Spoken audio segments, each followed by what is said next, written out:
Pleased to meet you. This is Fixed and Folded, the knife review channel for the casual knife collector. I am Cody. I'm having a bad hair day, which is weird. I have these because I have really short hair. My guest in the house slash assistant, Tommy, is on his cat tree. And I have some really enjoyable, interesting knife reviews lined up. This first one is the Hogue X5 extra large knife, available on Blades Canada for about $360 Canadian. A very good knife. So Hogue's been around, this model's been around in the States for about 8 years, and Hogue has only been available in the last few weeks in Canada. The only carrier that I've seen is Blades Canada. And it is a very good knife. So I love harpoon point blades, and I love tumble finishes, and I like, if it's not going to be black, I kind of like military colors of like olive drab greens, or this is a nice coyote, sort of a desert, sort of a World War II color handle, nice and flat color, aluminum handle. Almost looks like an integral, but you can see there is a line there, so it's actually two separate handle slabs. And design is pleasing to the eye. To me, to my eye, and probably most of your eyes. But that design does come to a little bit of a cost in handle flexibility, meaning this is quite comfortable in saber grip. You don't really want to go hammer grip with this because that's where the button lock is, and you could easily disengage the knife with the button lock. Oh, actually you can use hammer grip because this has a safety, a nice satisfying snickety feel metal safety. Now you can hammer grip all you want and it's not going to deploy the button. So never mind, saber grip, hammer grip, really comfortable. You do have a usable choke up space here.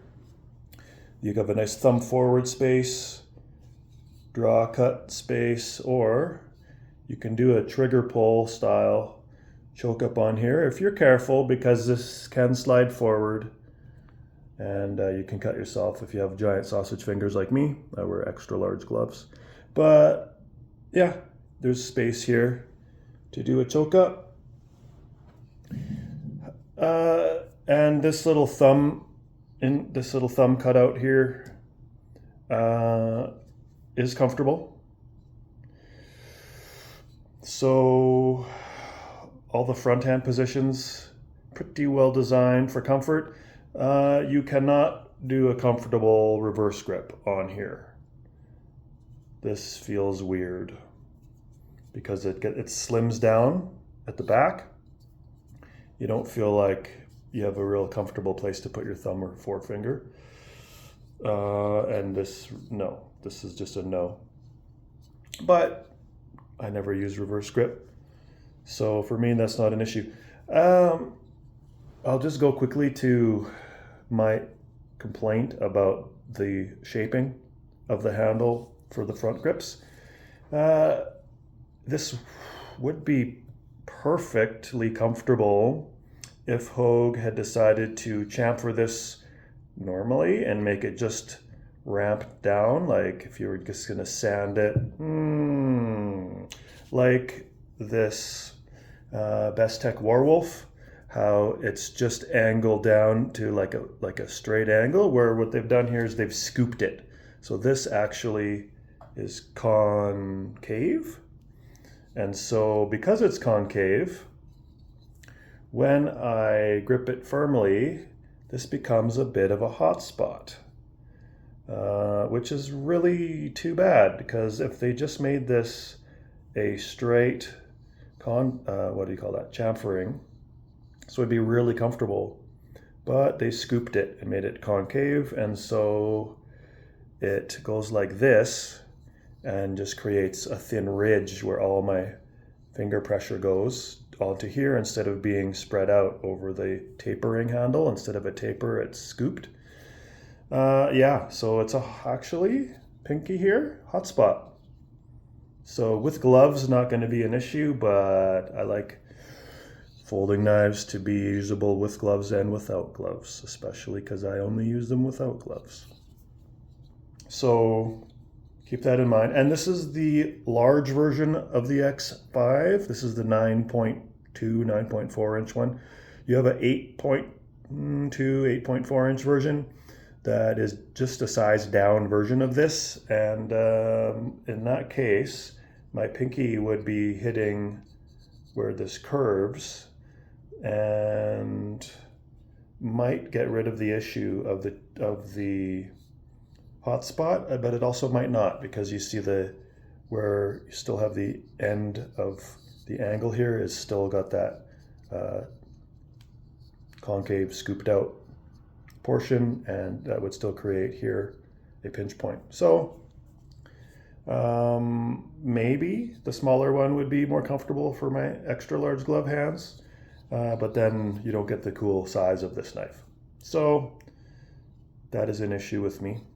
Visually looks really detailed, like in a tasteful way, like this is like a sculpture knife with all these angles, and it's very pleasing to the eye.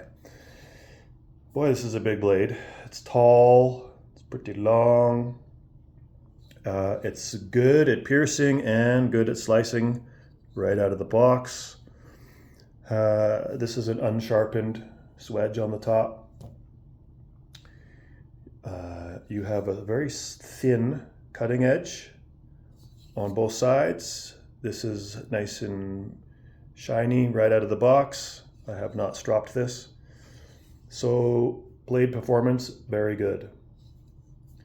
The feel of the knife is very good. You just have a nice high quality feel. The metal stepped button and the stepped lock here. The quality feels very good quality. It feels very durable.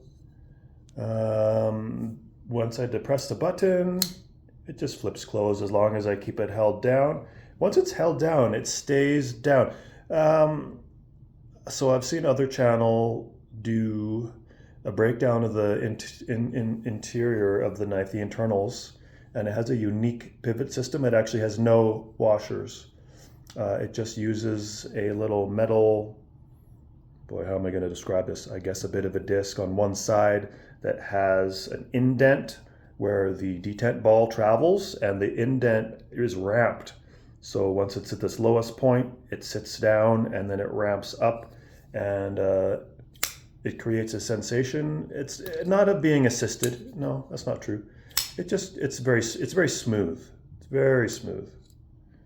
I guess if I release the button while it's going down, it will stop at any of the places at the point where I release it. So if I just hold it down, it goes down all the way. If I give it as long as I give it a bit of a flick. Let's see what happens if I just drop it. It has a bit of a rest there.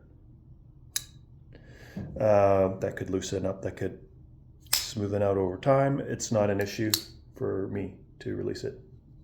The flipper is awesome. It's huge and it's comfortable, it's rounded and very, what would you call it? Actuation-y, very easy to use. That's what I was meaning to say. Very effective, very effective. You can't be, just because of the shape of it, you can't really push button it, but this is a light switcher's dream. Ooh, that's nice. The size of it for my extra large glove hands is great. The width of the handle is medium to thin. It actually tapers. It starts out medium and then it goes down to thin at the bottom for a knife of this size, an extra large knife. Pocket clip. Well, let's see. I mean, technically it's a deep carry if you carry your knife not like this, but like this. You can see it goes to the surface of the handle there, but I would carry it like this, and so you're going to end up with this sort of a situation poking out of the top. I will quickly do a pocket test and show you where it sits in my 511 strike pants. Okay, yeah, that's what I said I thought it would do. So you can see a little bit sits out of the top, and it's not enough really. Yeah, it's sort of a tactical situation where you have enough material to easily grab it out. Oh, maybe not. No. Interesting. It's catching. Okay, what's going on? I'm having difficulty pulling out. So I had to actually use my finger there and raise this up to pull it out. So maybe not the best pocket clip design for use, for function. While I'm pushing this to pull it out, this is pushing down against the pocket, preventing me from pulling it out. Okay, wow. So I guess the way to do it is to actually go here, lift it up this way and pull it out. That's annoying. Looks good.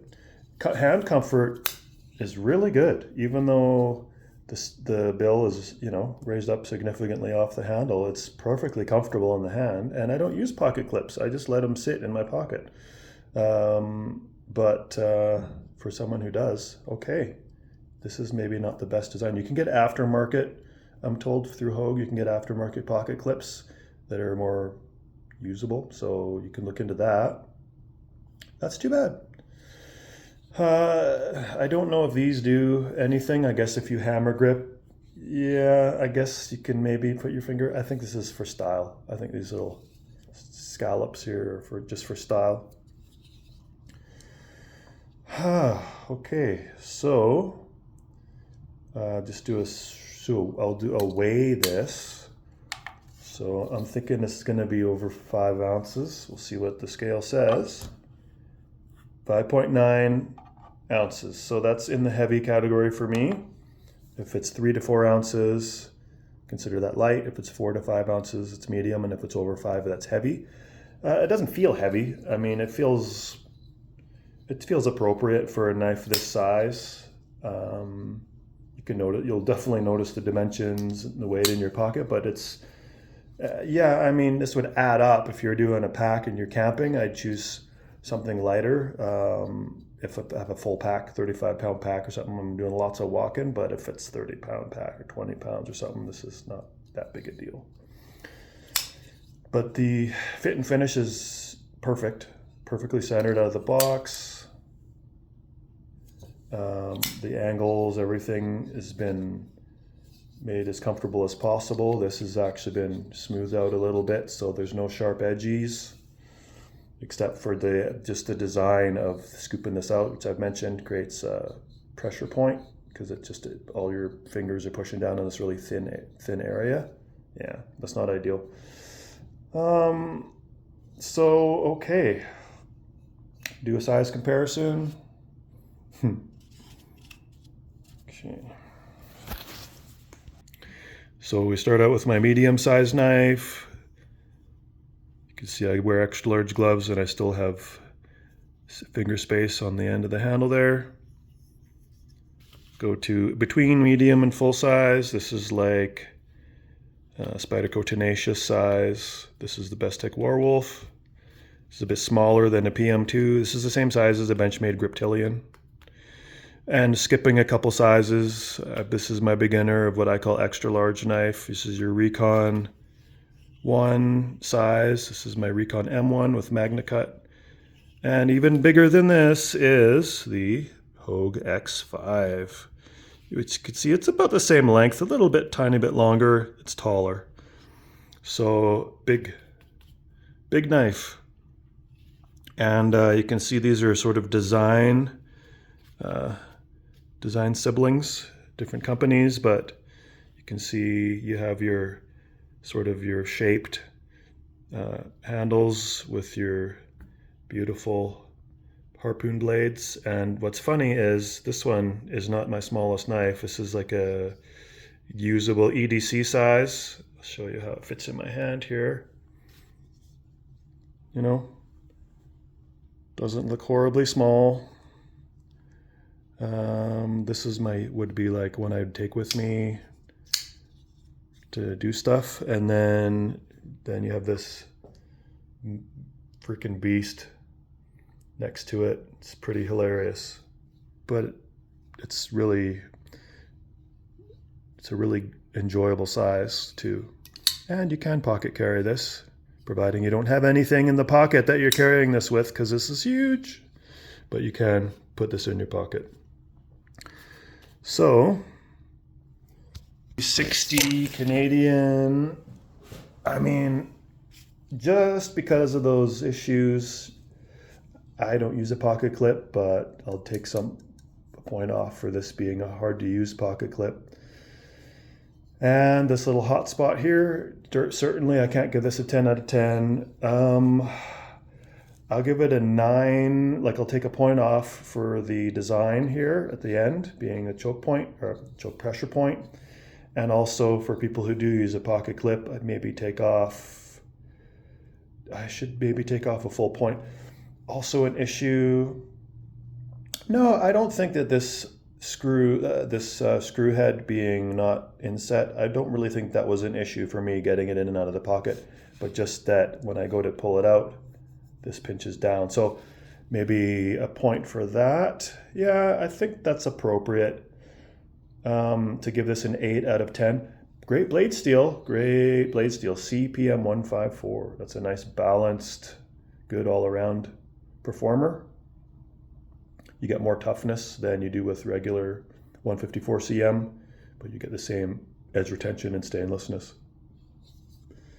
So I'm going to give this an 8 out of 10, all factoring in all the things that I do. So this is a good knife. I don't know if this is going to be someone's perfect knife just because of this, and most people do use pocket clips, so this. But if you love the design, if you love a harpoon point like I do and CPM 154, you will probably like this knife. I would use this knife. It's cool. I love the feel, the solidness and crispness, and the tight tolerances of the manufacturing of the design. And if you do own one of these and you don't have an issue with this, and somehow you're a wizard with using the pocket clip and you just love this and a perfect 10 out of 10 knife for you, let me know. This has been around for like 8 years, so this is an old model. So probably, some people haven't had these complaints that I have. Let me know if you think I should get the Hogue EX01. That would probably be more of a all-aroundy working knife. I'm interested in that. It looks huge also. So let me know if you think I should acquire that. But I'm interested in Hogue knives now because the quality of this is very good. So 8 out of 10 knife from me. That concludes my review of the Hogue X5 large version, available on Blades Canada for about $360. Okay, have a great day. I have more knife reviews coming up soon.